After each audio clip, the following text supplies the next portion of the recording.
dobrodošli.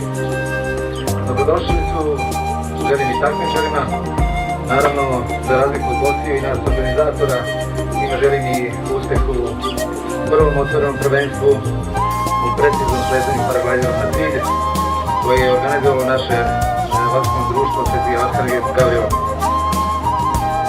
Da ne dužim, oglašavam prvenstvo koje ima međunarodni karakter otvorenih. Hvala.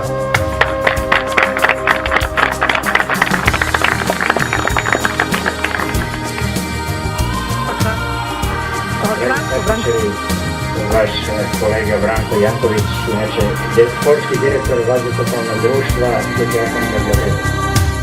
Predlažem da popijete jedno piće našeg velikog sponzora Sinalka i saslušajte jedan mali kulturno-umjetnički program do 15 minuta. Ne bili ste onda pripremili za ovo takmičenje. Izvolite, nego Sinalko je naš veliki sponsor.